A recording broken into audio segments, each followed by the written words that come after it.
जी अब बड़ा सवाल तो यही है कि 16 जून को डील क्या सील हो जाएगी, क्योंकि अगर ऐसा नहीं हुआ तो फिर ईरान में दोबारा विध्वंस तय है। ट्रंप ने एक बार फिर पलटी मारी। उन्होंने कहा है कि ईरान से डील अब फाइनल स्टेज पर पहुंच गई है, सिर्फ अब साइन होने बाकी रह गए, हस्ताक्षर बाकी हैं। लेकिन असल बात यह है कि ईरान अपनी शर्तों पर अड़ा हुआ है।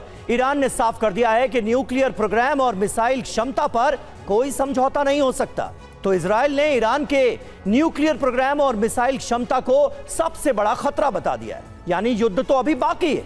कई आशंकाओं के बीच जंगी तैयारियां भी चल रही हैं। तो ऐसे में सवाल उठते हैं कि क्या 16 जून को फ्रांस में डील होने जा रही है या फिर विध्वंस का एक नया चैप्टर शुरू होने जा रहा है। बड़ी खबर है, अमेरिका ईरान के बीच जंग को लेकर सिर्फ 3 घंटे पहले ईरान पर हमले रुके।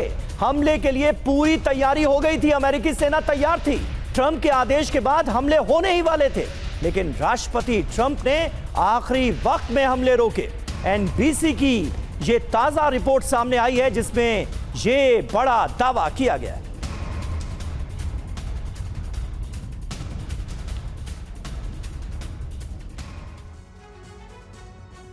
तो देख रहे हैं आप ना, ये बड़ी दिलचस्प कहानी सामने आ रही है। ईरान पर हमले कैसे रुके, एक्सक्लूसिव खबर है। दावा देखिए क्या है। अमेरिका ने सिर्फ 3 घंटे पहले ईरान पर हमले टाले। अमेरिका की नेवी ऑपरेशन के लिए बिल्कुल तैयार थी। अमेरिका की मिसाइलें लॉन्च होने के लिए तैयार थी। अमेरिकी सैनिकों को हमले के लिए ऑर्डर मिल चुके थे। ट्रंप ने 3 घंटे पहले ईरान से डील का ऐलान कर दिया। यानी जब हमले होने वाले थे उससे ठीक 3 घंटे पहले ट्रंप ने लिया यू टर्न। ट्रंप के दावे के बाद ईरान पर हमले का फैसला टाल दिया गया। 2 अमेरिकी अधिकारियों के हवाले से यह बहुत बड़ा दावा एनबीसी के जरिए सामने आया है। और ट्रंप के डील के दावे के बीच ईरान ने धमकी दी, जंग में अमेरिका को सरेंडर करना होगा।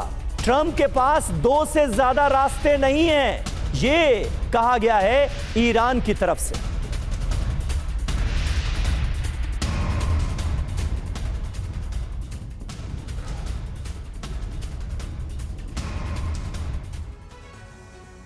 तो देखिए ईरान क्या कह रहा है, ट्रंप को सरेंडर करना होगा। धमकी पर जरा गौर कीजिए। ट्रंप के पास 2 रास्ते हैं, पहला सरेंडर और दूसरा भी सरेंडर, मतलब सरेंडर के अलावा और कोई रास्ता ही नहीं बचा है। ईरान से दूसरी धमकी, हॉर्मुज में हमले हुए तो पूरे इलाके को नर्क बना दिया जाएगा। यह IRGC के कमांडर मुसावी की तरफ से धमकाया गया है। धमकी की वजह क्या है? ट्रंप की खर्ग पर कब्जे वाली चेतावनी का यह करारा जवाब दिया गया है, क्योंकि डोनाल्ड ट्रंप ने तो कह दिया था कि खर्ग आइलैंड पर ही कब्जा कर लेंगे। संदेश क्या है? ईरान पर दबाव का जवाब हथियारों से दिया जाएगा। यह संदेश, यह मैसेज देने की कोशिश ईरान कर रहा है और बता रहा है कि ईरान कमजोर नहीं है। खोखली धमकियों का करारा जवाब इस बार दिया जाएगा। यह संदेश देने की कोशिश ईरान की तरफ से की गई।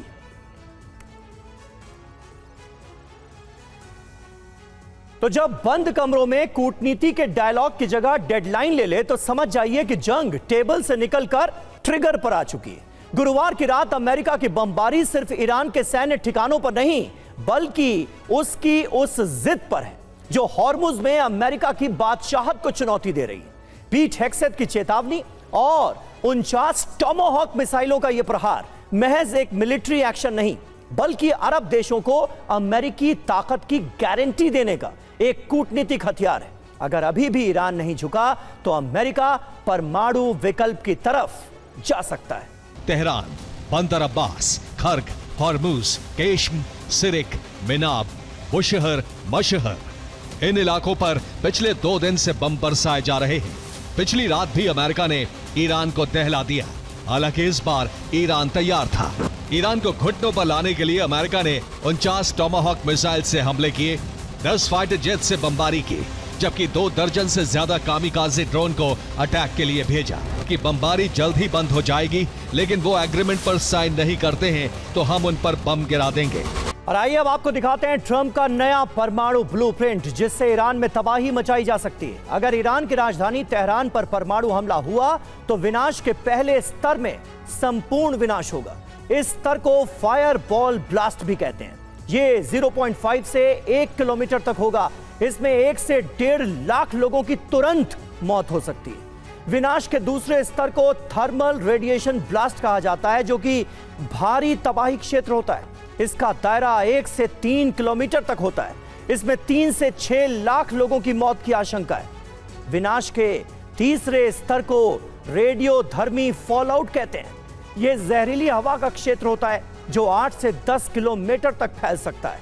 इसमें 5 से 10 लाख लोग गंभीर रूप से बीमार हो सकते हैं। ऐसी रिपोर्ट है कि ट्रंप परमाणु हमले को लेकर टॉप कमांडर से चर्चा कर चुके हैं। ट्रंप ने मीटिंग रूम में साफ कहा था, अगर ईरान करार नहीं करेगा तो अमेरिका सबसे खौफनाक बम गिरा देगा।